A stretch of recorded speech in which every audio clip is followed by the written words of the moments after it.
पहा बघा, मी माझ्या दोन्ही पायावर चालत आलो की सभागृहात,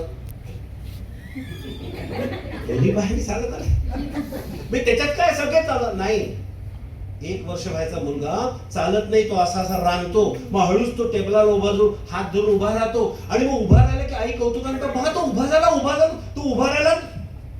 असं करता करता एक दिवशी तो दुडू पावलं करत 2-3 पावलं करून पडतो जोरात, आणि इतका आनंद आईला होतो की चालायला लागला, घरातल्या सगळ्यांना गोळा करून चालायला लागला. एक दिवशी तुम्ही 2 पावलावर चालले, याचा घरभर आनंद व्यक्त झालेला आहे. त्या आनंदाला आणि त्या अचिव्हमेंटला पटकन विसरू नका. आता तुम्ही सहज चालता इतके दिवस, इतके वर्ष 2 पायाने, म्हणून ते काही यश छोटं होत नाही. आयुष्यात मिळालेलं प्रत्येक यश हे पहिल्या वेळा जेवढं मोठं असतं, कदाचित ते आयुष्यभर मोठं असतं. आपण त्याला मोठं मानत नाही आणि ते लहान लहान व्हायला लागतं. मग आता विचार करा, ज्यांचा सत्कार आज झाला, कळलं का मी काय बोललो ते? आणि मग मन खट्टू होतो. इतका मोठा प्रचंड सत्कार केल्यानंतर वर्ष 2 वर्षांनी लोक त्याचं नाव नाही काढत की नेमकं मी काय अचीव्ह केलं वगैरे. मग सर, ते एवढं अचिव्हमेंट करायला 2 वर्षापासून मेहनत केल्यानंतर पाल सत्कार केला झाला, निपटलं, काहीच नाही पुढे. असं आपण सुद्धा आपल्या देशात मागे जाणारी गोष्ट जी आहे ना, ती दुर्बिणीच्या उलट्या टोकाकडनं आपण बघतो, ती दूर दिसते, छोटी दिसते, आणि समोर येणारं छोटंसं कर्तृत्व जरी असेल तर अजून अचीव्ह व्हायचं आहे की नाही, तेव्हा ते प्रचंड मोठं वाटतं. मनात साशंकता आहे, हे होईल का नाही होईल, होईल का नाही होईल. स्वतःच्या कर्तृत्वाबद्दल, स्वतःच्या क्षमतांबद्दल जेव्हा माणूस साशंक असतो, तेव्हा येणारं कुठलं पुढचं आव्हान हे प्रचंड मोठं वाटतं. सरळ दुर्बिणीसारखं इकडनं बघतो, मोठं दिसतं. ते मागे गेलं ना की उलट्या दुर्बिणीसारखं ते मागे गेलं ते आणखी छोटं दिसतं. आयुष्य असं आहे बघा. असं म्हणतात, know thyself is the objective of life. खुद को जानो ये जिंदगी का मकसद है. स्वतःला ओळखा हे जीवनाचं उद्दिष्ट आहे. मग स्वतःला ओळखा म्हणजे काय? स्वतःला ओळखा म्हणजे असं म्हणतात, शिक्षणाचा उपयोग काय मुख्य. पांडे सर इथे आहेत जे शिक्षण स्वतःला हेड करतात, लीड करतात. शिक्षणाचं उद्दिष्ट काय? सा विद्या या विमुक्त आहे. विद्या कशाला म्हणायचं? जी व्यक्तीला मुक्तीकडे घेऊन जाते. मुक्ती म्हणजे मृत्यू नाही, मुक्ती म्हणजे आत्मसाक्षात्कार. आता बघा, याला 2 कनोटेशन आहे, 2 याला अर्थ आहेत, 2 बाजू आहेत. आत्मसाक्षात्कार म्हणजे काय?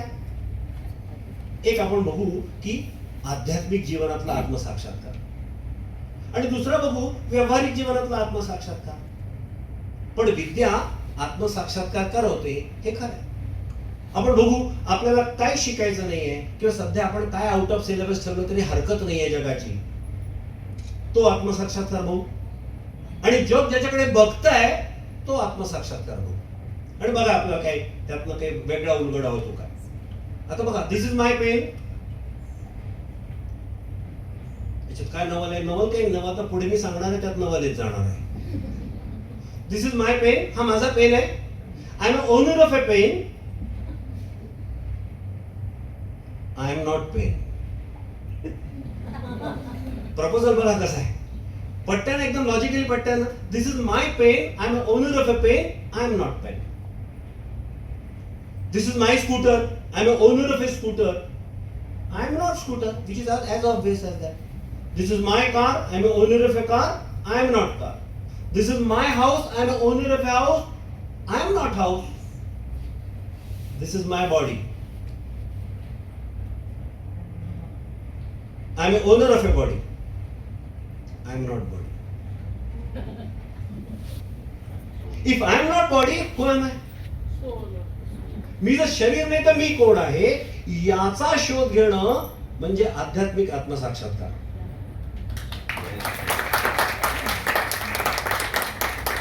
सध्याच्या वयामध्ये, सध्याच्या स्टेजमध्ये हा आपण पार्ट आउट ऑफ सिलेबस ठेवला तर हरकत नाहीये. आपल्याला कळायला पाहिजे नेमकं आत्ता सिलेबस मध्ये काय घ्यायचं आणि नंतरच्या वर्षामध्ये काय शिकायचं, हरकत नाही. हा थोडा आपण एक संस्कृतमध्ये एका ओळीमध्ये सांगितलंय की आयुष्य कसं जगावं. त्यात सांगितलंय, आत्मानो मोक्षार्थम. स्वतःचा आत्मसाक्षात्कार करून घ्या, आणि फॉलोड बाय जगत हितायच. स्वतःचा उद्धार करून घ्या आणि जगाला त्यांचा उद्धार करायला शिकवा किंवा त्या मार्गात मदत करा. आयुष्यभर जगाला मदत करत राहा असं कोणी नाही सांगितलंय. ते त्यांच्या पायावर उभे झाले पाहिजे, असं त्यांना शिकवा आणि त्यांना त्यांच्या पायावर उभं राहायला मदत करा. तुम्ही त्यांचं लोड स्वतःवर घेऊन त्यांना पंगू करू नका. कोणाला मदत करण्यामध्ये हा भाव नसावा की त्याला येत नाही मी करतो, मग त्याला जन्मभर येऊ द्यायचं नाही का? मग त्याला त्याच्या पायावर उभं करायसाठी त्याला पंगू बनवू नका. मदतीचा कुठलाच आवेग हा नाहीये समोरच्याला पंगू बनवायचं. मदत कशी करायची? मी माझ्या पायावर उभा आहे, मला आत्मसाक्षात्कार झाला, मी माझा उद्धार करून घेतला, तसं मी इतरांना त्यांचा उद्धार करायला मदत करीन. आत्मानो मोक्षार्थम जगत हिताय च, त्यातला आत्मानो मोक्षार्थम बोलतोय मी. मग तो दोन प्रकारे आत्म्याचा मोक्ष कसा करायचा? एक आध्यात्मिक लेवलवर, एक व्यावहारिक लेवलवर. आध्यात्मिक लेवलवर तुम्हाला सांगितलं की this is my body, so essentially I am not body, so who am I, मी कोण आहे? आणि याचा शोध घेत अनेक ऋषीमुनींनी हजारो वर्षांपासून अख्खे त्यांचे पूर्ण आयुष्य घालवले आणि तो शोध घ्यायचा प्रयत्न केला. मग त्याच्या खोलामध्ये आपण फारसा आता जाऊ नाही गेलं तरी हरकत नाहीये, कारण शेवटी व्यवहारिक तुम्हाला आत्मसाक्षात्कार झाल्याशिवाय आध्यात्मिक आत्मसाक्षात्कार होत नाही. याचं कारण आहे की आयुष्यामध्ये 4 पुरुषार्थांचं वर्णन केलेलं आहे आपल्या भारतीय संस्कृतीमध्ये. धर्म, अर्थ, काम, मोक्ष. 10वी पर्यंत सगळ्यांना सायन्स होतं. मी थोडस त्याची उल्लेख करून त्याला क्रॉस व्हेरीफाय करून देतो. धर्म, अर्थ, काम, मोक्ष मध्ये अर्थ म्हणजे आपल्या मध्यमवर्गीय ब्राह्मण परिवारामध्ये जनरल समज असतो हा नुसता पैशाच्या मागे लागलाय. तो मनामध्ये कसे भाव येतो, जणू काही मोठं पाप करतोय तो आणि आपण नाही करणार ना त्याच्या मागे जाऊन पाप, मग आपणही पैसे नाही कमवणार. अरे अर्थ हे एक पुरुषार्थ आहे 4 पैकी. तुम्ही तर आयुष्यभरात पैसे नाही कमवू शकले तर काय करू शकले, असा एक भाव पण आहे त्याच्यात. मग अर्थ हा एक पुरुषार्थ आहे, तो कमवायचा आहे. काम म्हणजे कामना, वासना, इच्छा, त्या सगळ्या पाहिजे. मला कार पाहिजे, मला बंगला पाहिजे, मला हे करायचंय, मला ते करायचंय, मला 300 लोकांनी माझ्या खाली काम केलं पाहिजे, मी आपल्या कंपनीचा सीईओ राहील, माझा टर्नओव्हर 5 कोटी राहील. तुमची जी काही स्वप्न आहेत, ज्या काय आकांक्षा आहेत, त्या कामना आहेत. आणि काम आणि अर्थ हे दोन्ही या मटेरियलिस्टिक जगामध्ये मिळवायचे पुरुषार्थ आहेत.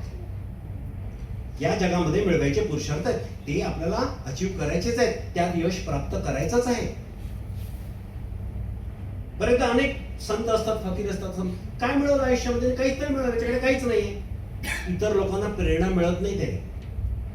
त्या व्यक्तीला स्वतःला नको असेल तरी चालेल, त्यांनी प्रचंड अचीव्ह करावं आणि सगळं दान करून द्यावं, कोणाला हरकत नाही.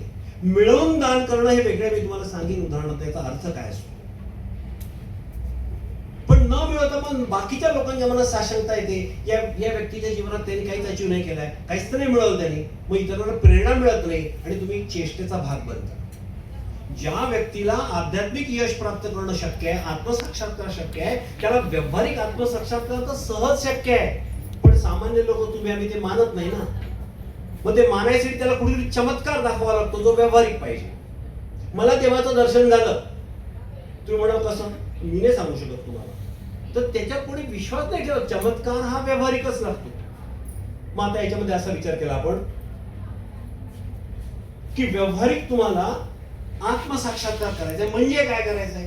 आत्मसाक्षात्कार, आत्मपरिचय, स्वतःचा परिचय करून घ्यायचा आहे. मी मगाशी जे बोललो की know thyself is the objective of life, खुद को जानो जिंदगी का मकसद है. स्वतःला ओळखा जीवनाचं उद्दिष्ट आहे. मग ओळखा ना, मी 2 पायावर चालू शकत नव्हतो, आता चालतोय. मला आपल्या हाताने जेवण जेवता येत नव्हतं, आता येत आहे. या दोन्ही गोष्टीचं आता कौतुक नाहीये, पण एक काळ होता ज्याचं कौतुक तुम्हाला नसेल, तुमच्या आई वडिलांना होतं. आई वडिलांना मला भीती पण होती, हा पायावर चालता नाही आलं तर हा पाय वगैरे एखादा लुळा तर नसेल याचा, हा आयुष्यभर वेगळा तो जीवन करून जगणार नाही. मनामध्ये साशंकता आहे, मग अचिव्हमेंट नंतर यश आहे आणि त्याचा आनंद आहे. साशंकता काढून टाका, यशाचा आनंद नाही. म्हणजे यश हे ऍब्सोल्यूट नसतं, हे रिलेटिव्ह असतं. जेवढी अनसर्टन्टी तेवढा आनंद जास्त, जेवढी सर्टन्टी तेवढा आनंद नाही. आणि आयुष्यामध्ये आयुष्यभर अनसर्टन्टी पाहिजे तर जीवनाचा आनंद येतो. लोक म्हणतात कोणाचा केव्हा मृत्यू येईल सांगता येत नाही. आता इथून निघालो आपण, ऍक्सिडेंट झाला, मृत्यू झाला, सांगता येते. आयुष्य कसं आहे, एकदम म्हणजे अस्थिर आहे. अरे आयुष्य इतकं अनप्रेडिक्टेबल आहे, म्हणून तर एक क्षण जगायचा आनंद आहे. सगळं प्रेडिक्ट करून टाका. वयाच्या 40 वर्षी तुम्हाला कोणी सांगितलं 48 वर्षी तुमचा मृत्यू आहे, पुढचे 8 वर्ष नरक. आपण एक एक क्षण कसा काढू, शेवटची 8 वर्ष काउंटडाऊन सुरू करतो ना आपण. मला सांगा, इथे मी अत्यंत स्ट्रॉंगली बोलतोय असं वागता आणि तुम्ही शांतपणे ऐकताय सगळे श्रोते. जगणार आहे का 100 वर्षांतर कोणी आपल्यापैकी, तुम्ही आणि मी पैकी? नाही ना. सगळ्यांनाच माहित आहे या पृथ्वी तलावर जो आला त्याला मृत्यू अटळ आहे. तुम्ही आम्ही नाही, रामचंद्र आणि श्रीकृष्णांनाही मृत्यू अटळ आहे. त्यांनी मरते लोकांमध्ये अवतार घेतला ना. मग मृत्यू लोकात जो आला त्याला मृत्यू नक्की आहे. मग ते अवतार झाले, आपण सामान्य म्हणून मरायचं असं का बरं? आपण देवाचे अंश आहोत ना. आणि ते देव झाले, त्यांचा अवतार. आम्ही सामान्य, आमची सारखं सामान्य जीवन का काय? नाही, आपल्यालाही देवाच्या अवतारासारखं जगता येईल. आपण बघू ते कशा पद्धतीने जगता येईल.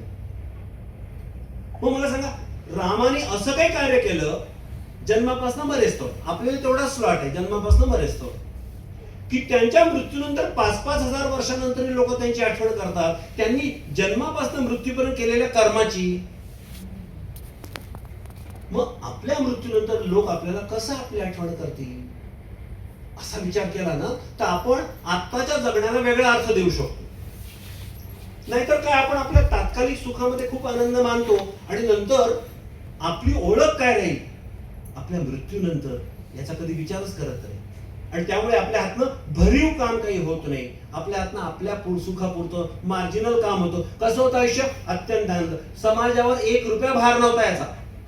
हा माणूस स्वयंपूर्ण, स्वावलंबी आणि समाजावर 1 रुपयाचा भार नव्हता. पण यांनी समाजाचा भार घेऊन उचलला का? उत्तर तर नाही. मग स्वतःचा भार उचलू शकला इतपतच त्याचा कर्तृत्व आहे. स्वतःचा तर उचलला आणि ज्या लोकांना उचलता येत नव्हता अशांचा भार उचलण्यासाठी थोडीशी मदत केली.